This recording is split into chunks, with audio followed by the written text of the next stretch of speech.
had a hard time getting in there, but it looks like you It got was it. actually pretty easy. I mean, yeah, it was really easy. I just had to like you said, I had to download the app. Yeah. So you was pretty easy to do, no big deal. Very easy. All right, cool. Yeah.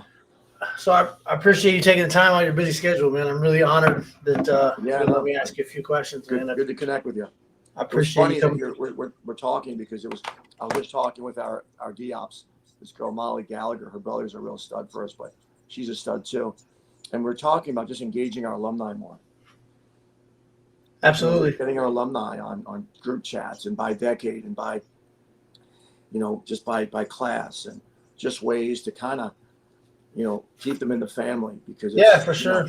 I figured you forgot about me. I didn't even know you knew I wrestled at Ohio State. Of course I know. Yeah, I was at Hofstra, man. You were a beast. That's funny.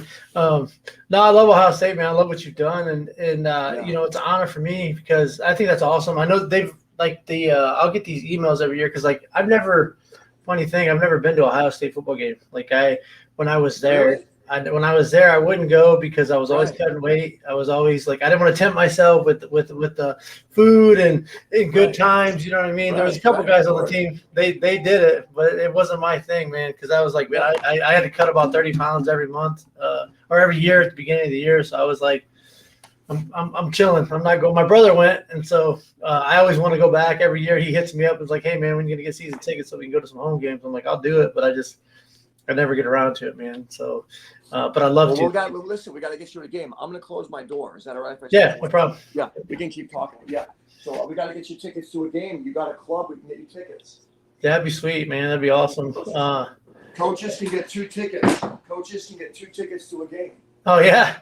No, that'd be cool, man. I wouldn't, I'll pay for mine. No big deal, man. I'll get over there and the tailgating over there. I remember when I went to Lassen Junior College first out of high school because of my grades and I was getting recruited at the time by Purdue, but Lassen was a national JUCO team back then. Oh yeah, I remember. And when I came back home after my time there, and the moving day that I was moving into my house, Tommy Rollins and Jesse Lang and those guys, I moved in with all those guys. It was game day, and I'd never experienced anything like that in my life. We came down national champion road now, or at least it was for a long time, and it was insane. I'd never seen experienced anything like it. All these people, and we weren't even playing Michigan, but some dude had a Michigan jersey on, and people weren't being that very nice to him. But it was an awesome experience. I was like, man, this is nuts. Totally different. Lassen was up about 4,000 square feet. There was only about maybe 700 students at most.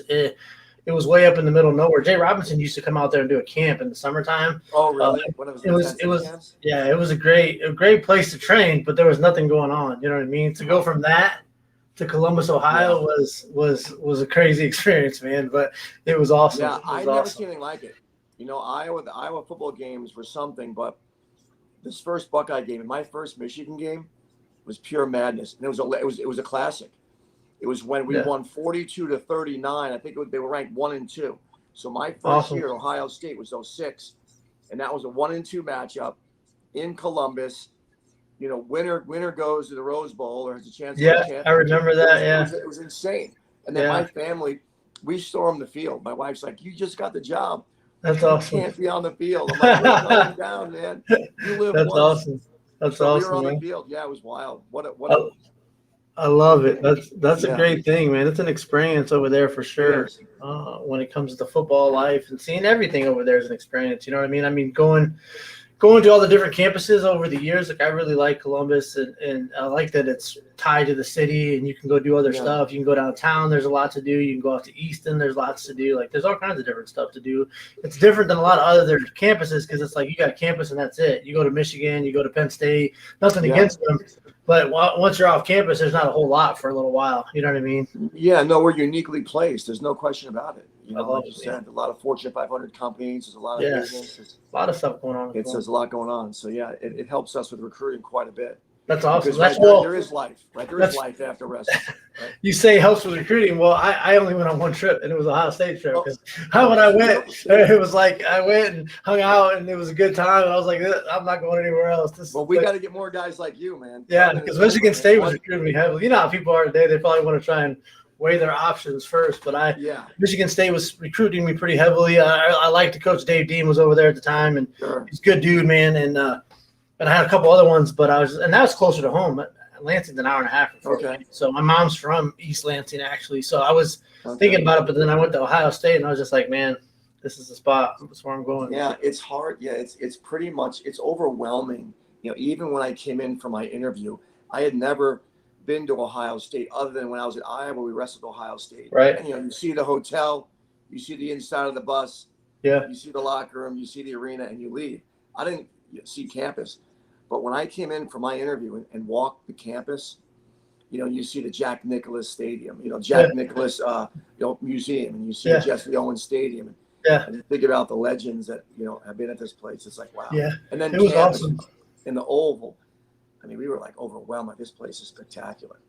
I always had this thing where my dad was a Notre Dame fan, like for football growing up, and I was like, I'm not gonna commit to my college, like who I love, until I figure out where I'm going. I always wanted to go to a Big Ten school, so I knew I wanted to finish up at a Big Ten school. So I was like, hey, Buckeye, it's been a good pick for me the way I look at it. We won nationals as a football team in 2003, you know, and we've done well since then every year. I mean, we're always up there. Wrestling has continued to grow and do well and do awesome. So I was like, man, I picked a good one. So there's a lot to cheer for. You know, if you saw I think we have a fencer that made the Olympic team, and we had a swimmer make the Olympic team, and obviously, you know, Snyder made the second Olympic team. Yeah. So even when you don't have the football and the basketball, which we're so good at, there's just so many good athletes here.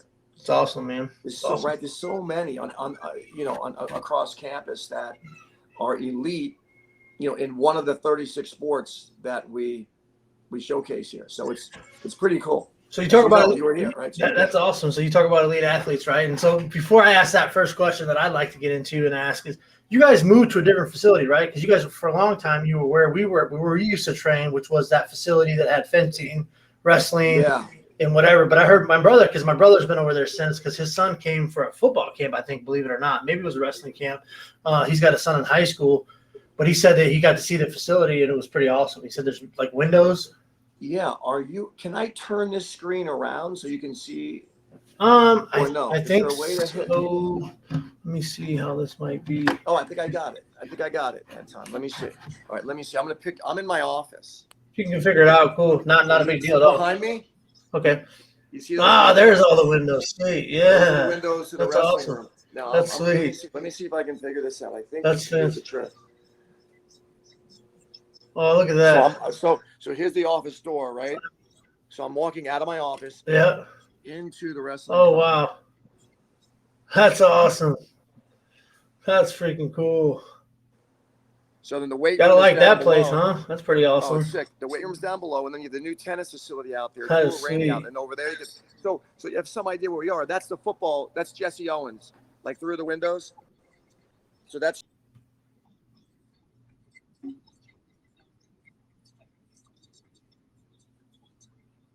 And then right here you have the track. That's awesome, right man. outside our door.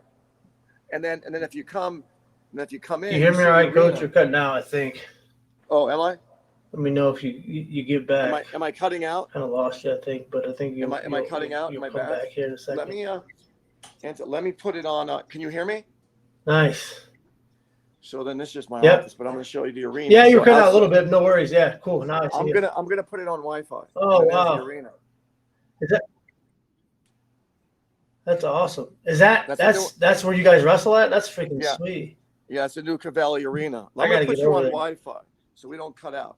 But then you have, I just go through this side of my office and there's the wrestling room.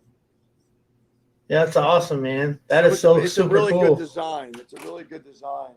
Let me get back down. Let me get on Wi-Fi because I don't want to be cutting out on you. Let me just give me a second. Let me see. Nah, that's cool. No worries. Okay, is that good?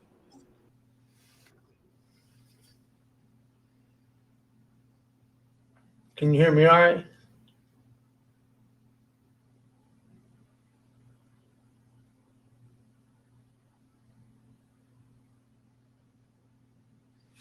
I'll wait and see if you come back. There you are. Yep, gotcha. Oh, disappeared. There. See if he comes back.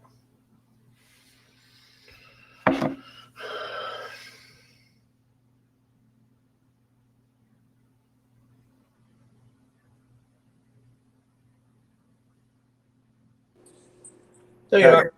Sweet. Great to be back. So let me ask you real quick. Can you hear me okay, Coach? I can hear you.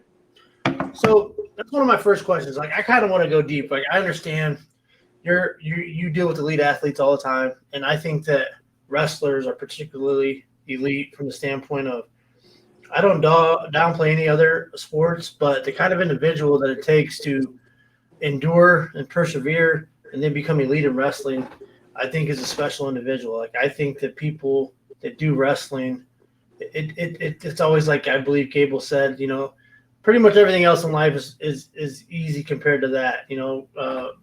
Granted, we're not talking about um, uh, unchosen suffering, like you say. I'm talking about chosen suffering types of things. I think that it takes a certain type of individual. Would you agree with that, Coach? I would agree with that. I think, yeah, I would say that of all the things that, I've never done a triathlon or, there's some really challenging physical things, but I know that people that are not accustomed to doing something hard every day would really struggle in this sport. I mean, this is a sport about struggle. Uh, so, chosen suffering, right? Choosing the hard way is a necessity. There's no way. I've never been around an elite athlete in this sport, or probably any sport, that doesn't understand that. So yeah, I think connecting with hard things, the earlier we connect with the benefit of doing hard things, the better chance we have of climbing high. And I think it's got to be a principle. It's got to be something that we trust.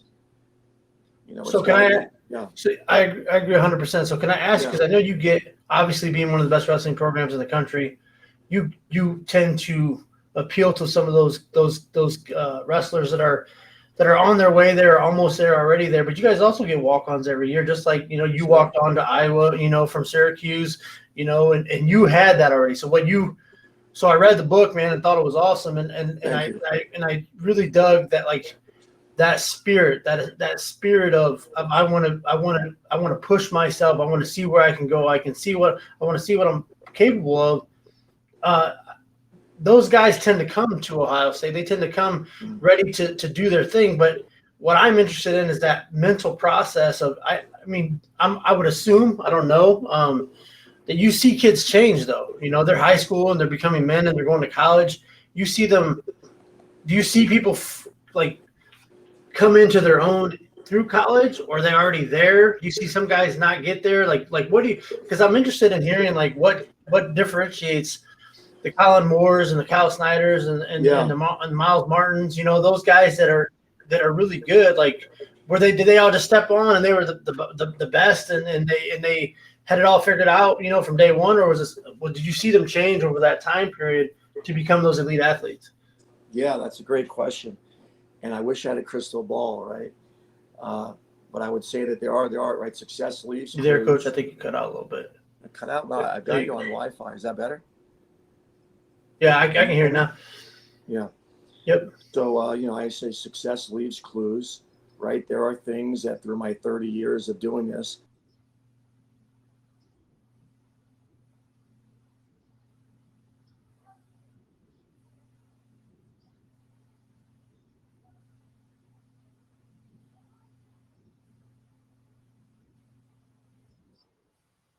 that everyone has. Not everyone, I think success, and I would say, right, success is something that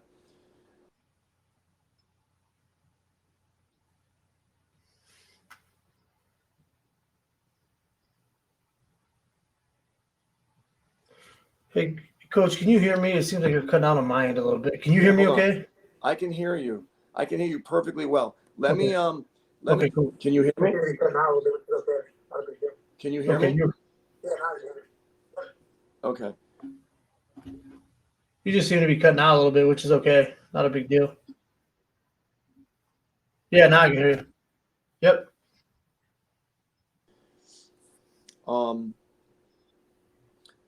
So I think the path is different for everybody. I think some come in more prepared than others. But here's what I would say is the underlying thing that I've seen is it's your belief. It's a belief system. So a belief system that is founded in what is it that I'm trusting, and how much truth am I really looking for? So to go deeper on that. So I trusted at a young age. At a young age, I trusted more than winning and losing that effort mattered. Right? I trusted that cardiovascular training, that being really fit, would make a difference. I trusted that my focus wasn't necessarily. I mean, everyone, listen. Even a 5-year-old wants to win, and even a 5-year-old will. Anybody can throw their headgear when they lose, right? So we're talking about a maturity level and an understanding of wanting truth, and then absorbing it and actually living in truth. I think that's a big piece of being, growing to an elite level. Is really I think people say they want truth, and then they get truth, and they find a way to rationalize things around it. But the deep hunger for truth is critically important to growth. Is that the thread you see through your high level guy, the guys that get to that high level? 100%. I think there's a so I'll just use, and I never made an Olympic team or wasn't an Olympian. But I would say that the thing that I know I wanted, that I wanted truth. So I was wrestling at Syracuse on a full scholarship. I had a good team there. My brother was my roommate. I mean, we were challenged, right? The sport was challenging physically. But the one thing that I really wanted, I wanted the ultimate truth. And the ultimate truth was found in training with people that were at an incredibly high level. Because you could go through a wrestling practice or a training session and do really well. But if you're not wrestling people that were world champions, Olympic champions, or state champions or conference champions, it's like, can I be a conference champion? Well, if you train alongside conference champions and you're beating them, it gives you this sense of, oh, okay, I got some truth. I am at this level. Yes. So I think this deep hunger for truth and then living in it is really important. The truth I got at Iowa was that I wasn't fit enough. Okay, so what do you do with the truth? Right, I could make up excuses. Well, this or that. I didn't see, but the truth. Okay, hey, I wasn't strong enough. Well, what do you do with this truth? The truth, you're not strong enough. Are you willing to get in the weight room every morning and get stronger? If you're not fit enough, are you willing to get in the hit the streets and hit the bike and get more fit? My single leg wasn't good enough. My single leg defense wasn't good enough. I was constantly being hit with truth. Right. And then the question is, what do you do with it? There's plenty of society takes that information and does nothing with it. Mm-hmm. Right. But there's an element to society. There are people on the planet that take that truth and they actually do something about it. Right. And those are the ones that we want. And typically I found that the ones that do something about it have a deeper love for what they're doing. Right. Right. It's like, follow me around any day. If I followed you around any day, over a week period, a 2-week period, I would know what Anton loved. I would know what you love. Mm-hmm. I would know the things by what you give your energy to, the things that you love. So deep love to me is listen, there's a lot of people that love wrestling. They may not be great at it, but it's hard to get to an elite level and not have a deep love for it. Right. So because it's so hard to progress. It's so much work. To make a little gain is so much work. And if you don't love what you're doing, you're gonna ultimately find something else you love more and do it. You gotta be all in. I really love your story about when you went to Iowa from Syracuse and that first practice. How you were devastated. I mean, like I went out and trained at the Olympic Training Center. Hadn't been training a lot when I was in the Army, and those guys were at another level at that time because they were doing it every day. And I realized, like, man, I have to be in this all the time if I want to get to that level. And unfortunately, in the Army, I didn't get the opportunity to keep going back, but it was a really great experience. And I related to you because I remember we were wrestling, and it wasn't nearly as hard as the Iowa practices were, I'm sure, back then at that time. But it was hard enough for me to know, like, about half an hour in, 40 minutes in, I'm like, damn, I'm exhausted, already. Like, and there was a lot more left in the practice because I wasn't training at that level all the time. Now I feel like I've done it throughout my life at times, and I continue to train now to where you escalate, right? Like you said, you went into that room. It was devastating that first day, and you gut checked yourself, like, man, what am I going to do? Like you could contemplate, like, hey, maybe I need to go back, right? And you're like, nah, it's not in your nature. So you started digging in, and you're working out 6 days a week, and you're doing all these things. You have to be a special person, I think, to do that and to accept that challenge. And then did you progressively, like after a few weeks, start to gain a little bit? Like you were getting in a little bit more on those singles, or you were getting better at defending those legs. So that boosted your confidence a little bit. Like I can do this. I can get better. You know what I'm saying? That mental side. Yeah, I think that's really important. And I think, we have guys right now that just came to campus, right? We have a bunch of freshmen, right? So these freshmen in the Ohio State wrestling room, we're a top 3 program over the last 15 years. These guys are in a war zone. Now they're from really good high school programs, right? But now they're in a war zone. They're wrestling people who are stronger, react quicker. Things are happening faster. Their brain has to adjust and make decisions at a level that they're not used to yet. Mm-hmm. They're driving on the Autobahn versus driving in a residential neighborhood, right? They're driving on the fastest, highway on planet, and they're only used to driving at 15 miles an hour. Right. So what we focus on is exactly what you said. And one thing is that we help them make sure that their mind doesn't unravel, because if the mind unravels, right, everything follows. Yeah. Right? So we kind of temper their expectations. And the temper of the expectation is not that at some point you're not going to be able to compete at this level. It's just that right now it wouldn't make sense if you could. Right? The journey has to be about struggle. Mm-hmm. Right? If you came in right away and you were able to handle the threshold of speed and timing that you're getting hit with, well, that doesn't make any sense. Mm-hmm. You shouldn't be able to. So what we hold on to is exactly what you said. And the same thing that I held on to. My first workout at Iowa, I got tired in about 30 minutes. My second, third, fourth, fifth, sixth, 7, 8, 9, 10, my 15th workout, my 30th workout, my 100th workout, I got tired in 40 minutes. My 150th workout, I got tired in an hour. And then at some point, you just stop getting tired to the point where you cannot, where you stop getting tired at the level where you cannot execute under duress. You just get used to it over time. Here's the problem. Most people, so I'm holding on to, like you said, a nugget. Mm-hmm. I held up longer. I got beat up, but I held up longer. Right. Right. Or I gave up 100 points in the first time I wrestled this dude. And the second time, or the 100th time, I gave up 80. Right. And then the 150th time, I touched his leg 20 times and scored 2. Right. And the 200th time, I touched his leg 100 times and I scored 80. Right. And you just hold on to, you have to have, it all falls back to our belief system. Right. It falls back to our belief system. But you're keeping track in your head, you're tracking, you're holding on to a little morsel that brings you back. Right. The easiest analogy is I hate swinging golf clubs, but you play and you'll come back for the one good hole. Yeah. It's like I get the one good one will bring you right. back. So right now with my guys, it's listen. Do you want truth or not? Right. Do you want to? You came here because you said you wanted truth. Mm-hmm. You got it.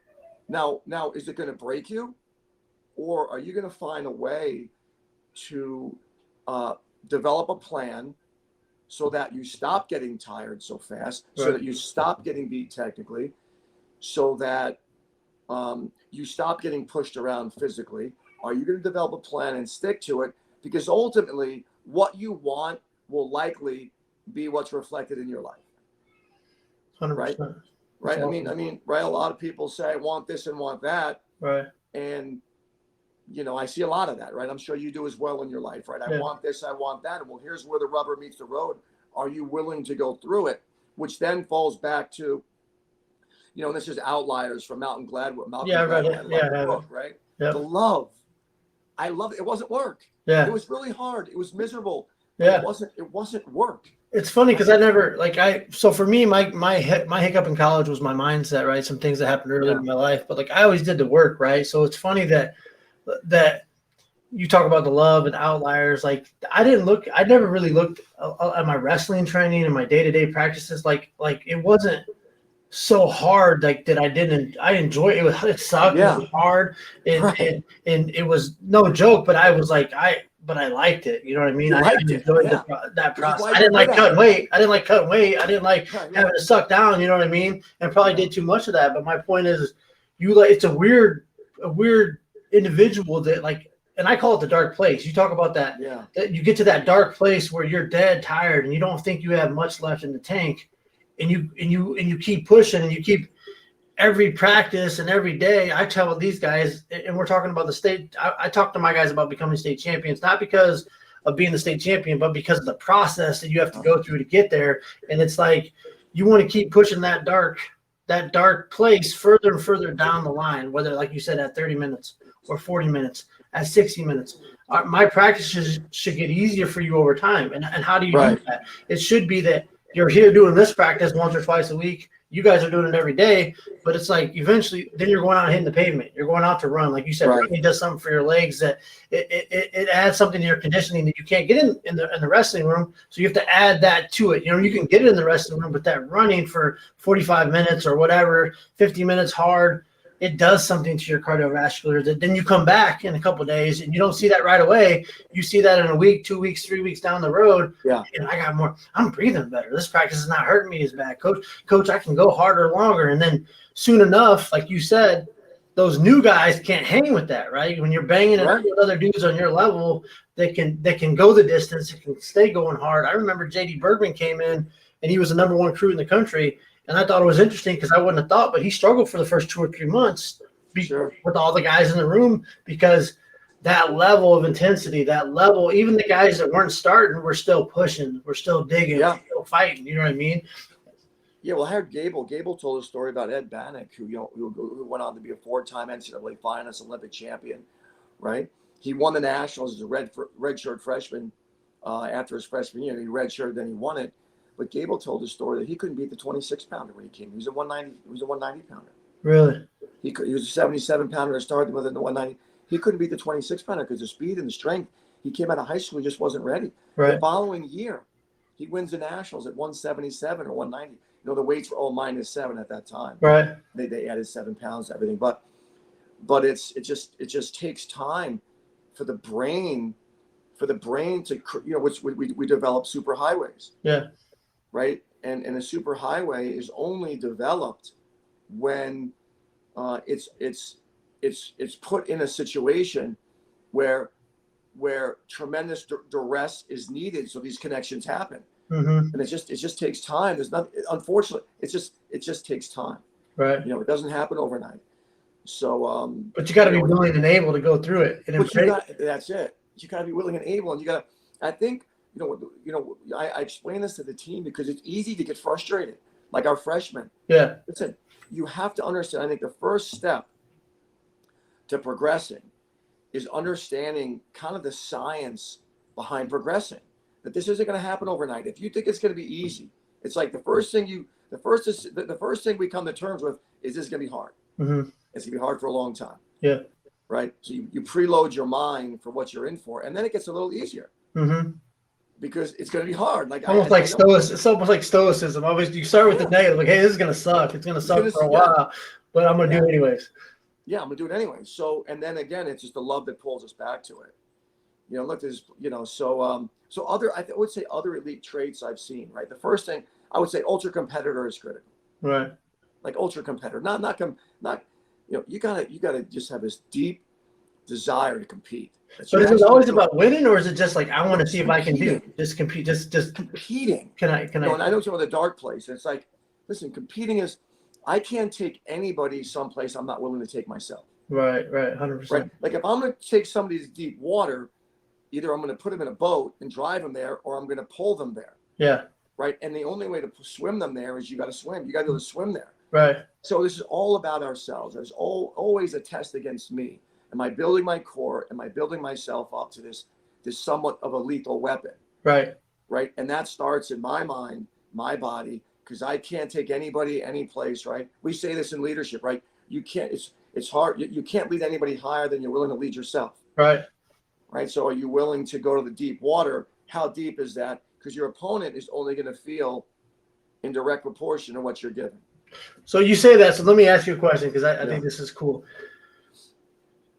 Your Gable teams, right? And I don't want to go back necessarily. The 80s and 90s Iowa teams were phenomenal. Like they were destroyers. Like you guys Yeah. destroyed teams, and year in and year out, you were just destroyed. And you were part of those teams. Some of those teams. Was that level of training and that mentality? Is that something special that was even for that, like to that time? Even if you can create, you've been coaching now for a lot of years.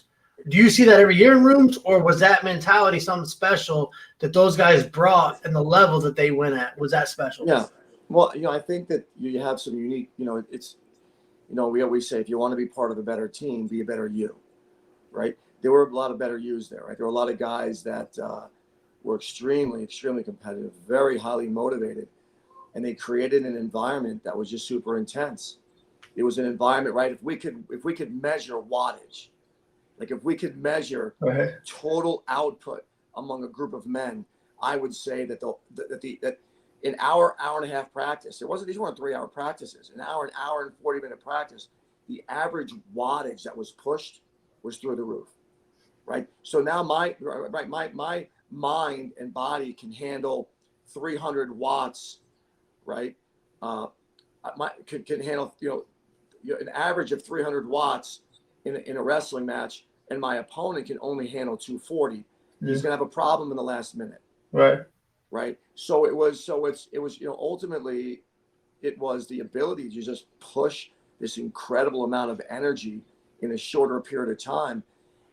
And I would say the thing is that it was something that we all trusted, right? We trust. It seemed very apparent. Like you guys, it Yeah. seemed like when you guys wrestled, I used to love watching. And I was a kid, right? And I didn't have like I read the Legend in high school, but like Uh-huh. back during those times, it seemed like you guys lived to break people. Like those teams, Yeah. like you would just see guys that the year before didn't place or they weren't anything special, and they'd come the next year and they'd be beating all Americans and top four guys because they would just go and dig and dig and dig, and you would see them upset somebody that they weren't technically. I saw that over and over again Yeah. during those times. Like that was Yeah. The workload was high. And again, it went down to that fundamental belief, one, a belief in Gable that his training worked because you saw it work. mm-hmm, Right? It's like, what do you do? Just do what he did. mm-hmm, Just be a good follower. right, Right? Just be a good follower. You didn't need to be a leader. You need to follow really well. And of course, it's who you're following. Why are you choosing to follow this person? right, Well, because I've seen the way he competes. I want to compete like him. Just mm-hmm. do what he does. So I think that, there was an incredible amount of belief in Gable and the training. Um, and I don't even know if it was any more, or I don't know, but you just you believed so intensely, and often you said it made the difference. And I think a piece of it too was, listen, technique mattered and strength mattered, but everyone thought we thought that our opponent would get more tired than we would. That's what I saw all the time. We believe that, Yeah, and that belief just mattered because, right, that belief, you believe it, you progress, you have progress, and then you believe more, mm-hmm. and the more you believe, the more you progress, and there was this constant ladder of this beautiful symbiotic relationship between trust and progress. Because it seemed like you guys, even guys would struggle. Like the first period, say you were going to get some high level guy, it Yeah, would be neck and neck. But as the match went on, second period, there you saw guys start to waver, and it was like your guys' teams were like, "We're not stopping ever. We're going, going, yeah, going, going, going, going," and that was a beautiful thing to see. I'm not saying that anyone else hasn't done that or that people don't. I think there's a lot of guys that are athletic that are on that level, but from a yeah, holistic team standpoint, you used to see that a lot with yeah. those And look teams. at, I don't know if you remember the McElravy Abbas match, and Abbas was so much better than Lincoln technically at that time. Mm-hmm. Right? So Lincoln's best chance of victory is you've got to take away his talent. Mm-hmm. And the only way to take away his talent, right, is get to his head and get to his heart, Mm-hmm. right? Start to fatigue him. And I believe in the McElravy, his first national title, he was a true freshman. Lincoln was a true freshman. Gable pulled his red shirt midway through the year. I believe his first national title, the first time he took the lead, I think he won like 16-15, was with 1 second on the clock. Mm-hmm. At the 6:59 mark, he finally took the lead. Right. And then the match ends, of course, on the buzzer. Mm-hmm. But it was a belief system that, look, yeah, I'm good technically, but I'm going to get them tired. And when I do, I'll no one's, very few people are really good when they're exhausted. Right. Fatigue makes cowards of all men, right? Fatigue makes cowards. Yeah. Get the guy tired. I can bring in high school guys to whip on my college guys if I get them tired enough. Right. So we talk about traits of the elite. The ones that I believe in emphatically, without question. One is absolute competitor, free competitor, Mm-hmm. deep rooted desire to just challenge yourself and compete. Right. Initiative is critical. What do you mean by initiative? Initiative, right? You got to be a problem solver. It's not like, you've got to take initiative. Okay. Right. I've got a situation. I got to figure it out. You got to assess it. Yeah, it's not like put your hands. I can't figure it out. Yeah. I give up. No, you got to take initiative. So and then aggression. I believe aggression.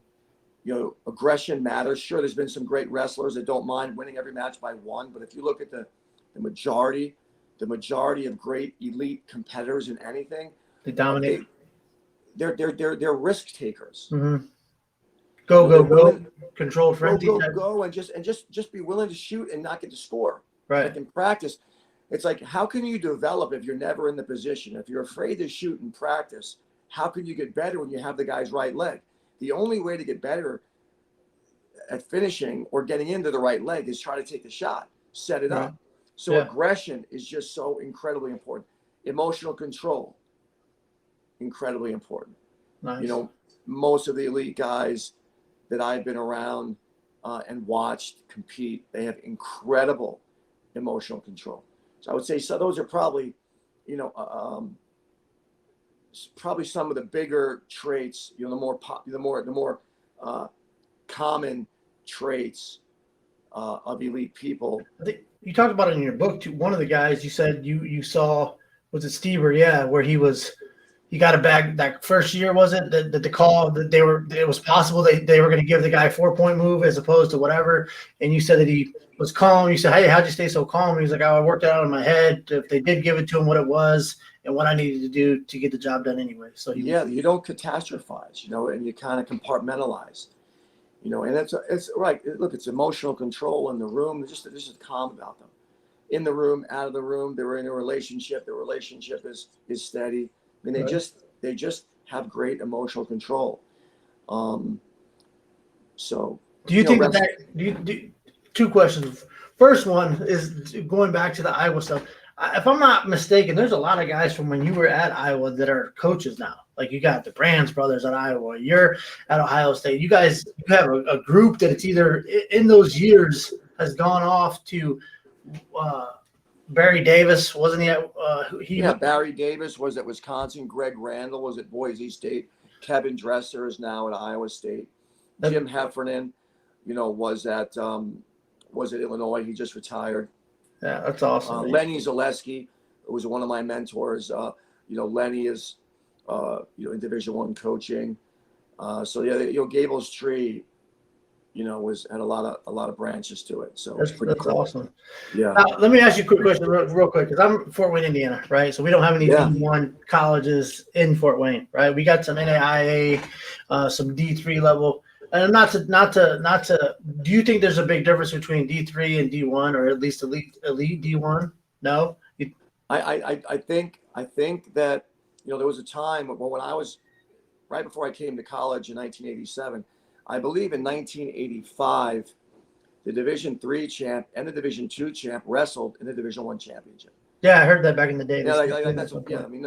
And that year, I believe there were 3 guys that weren't Division I that were in the national finals. One of the best heavyweights of all time was Carlton Hasselrick, who was a Division II national champion from Pitt Johnstown. He won the Division IIs 3 times, and he won the Division Is 3 times. Really? Yeah.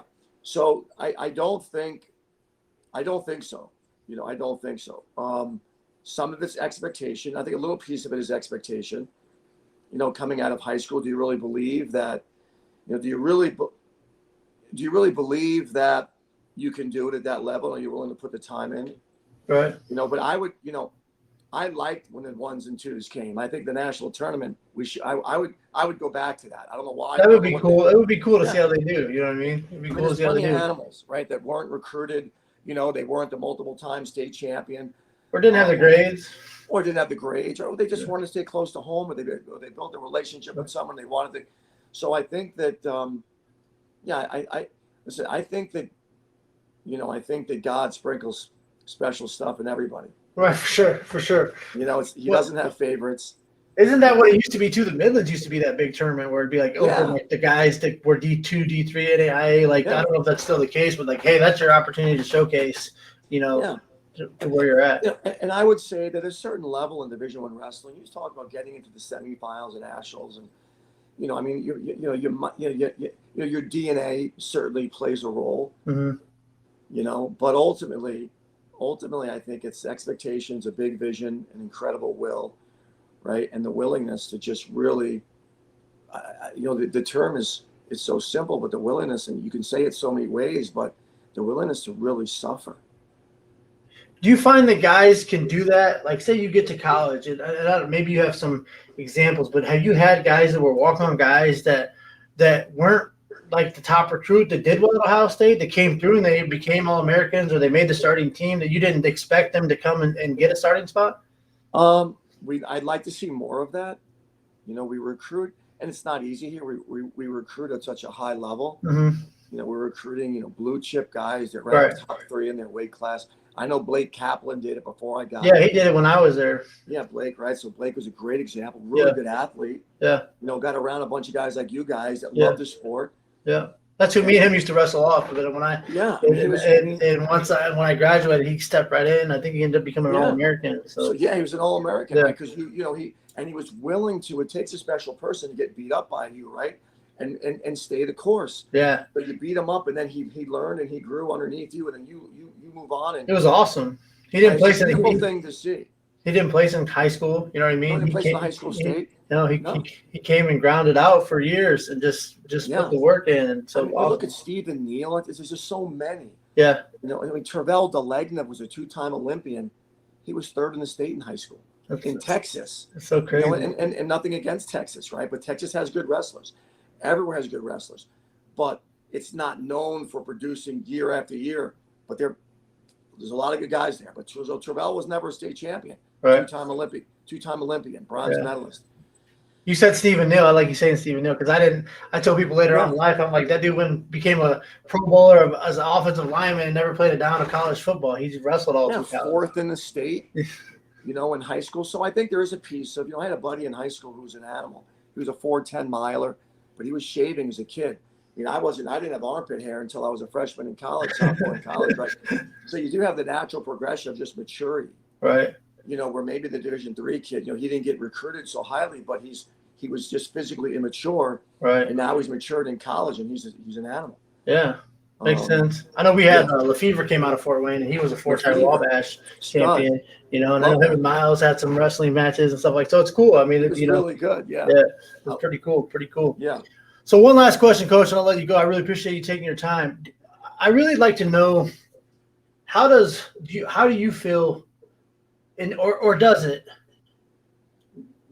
The things that you learn, right? The things, the principles, the work, the things that come naturally from wrestling. If you go do it and you go all in, whether you do it in high school and college or beyond, do they transfer over into life? Do you think for most guys, or what does transfer into life to help be successful, or to, you still work out? Like I imagine you still work out, and you're not wrestling anymore, you're coaching, but I assume you still work out.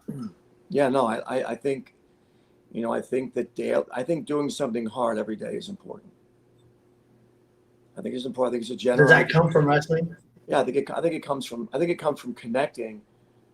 I think it comes from the connection that you made and I made, which is why you still work out, right? We made this connection at some point in our lives that hard work makes a difference, and that is good for me. And that failing is really good for me, right? That falling short is good for me. I mean, think about how many times we both failed on shots, we kept going in, right? They're good for us. Failing allows you an assessment to improve. I mean, if you don't fail, then how do you know where you need to improve? Yeah. And if you don't fail, then probably you're shooting too low. Not physically shooting, but if you're not putting yourself in a position to fail. So I think absolutely they translate, but we've got to make the conscious decision to translate. There are plenty of great wrestlers, right? This is the tragedy, right, Anton? This is the tragedy. The tragedy is the guy who, won multiple state titles, national titles, and he's at the corner of the bar at 45 years old, telling me how tough he is. Yeah. And his wife's left him, and his kids don't know him. Right? That's human tragedy. Right? That person didn't learn a dang thing from the journey. Right? So we have to, we have to take the lessons we learned and apply them. And I go back to the way that this conversation started, and that's how much truth do we want? Right. Right? Do we really want truth? Right? And if you want truth, once you have it, are you willing to look in the mirror? Because hell, it's a lot more fun to look in someone else's mirror than your own. But are you willing to look in the mirror and really assess, what areas that I need to improve on as a human being? But I would say the biggest relationship is the work-reward relationship. Work-reward, you got to work. Yeah. And truth, chasing truth. I think those two things, for me, chasing truth, and of course, the self-assessment of putting a plan together and insert, and actually doing the plan. Right. Right.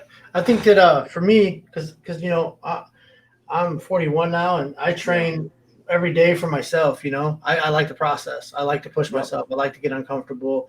I get up early almost every day, but it's something about it makes you feel better. The endorphins, the release of norepinephrine, serotonin, dopamine, it feeds me. I don't think I would be a different person if I didn't train all the time. And I feel it ties into my experience from wrestling. I fought for a while, do jiu-jitsu. I do a lot of other stuff, grew up around boxing. I know you said your grandfather was a 2-time Golden Glove champion. My dad was a Golden Glove champion. My older brother was a Golden Glove champion. Your dad. Oh, really? So I started off, being around boxing early, and didn't switch. I started wrestling when I was 7, but I grew up around boxing. My dad coached and stuff like that. So I 100%, think that's huge, man. Just embracing the grind. You know what I mean? And it's such a big piece of it. And Anthony, it's like, look, enthusiasm matters, right?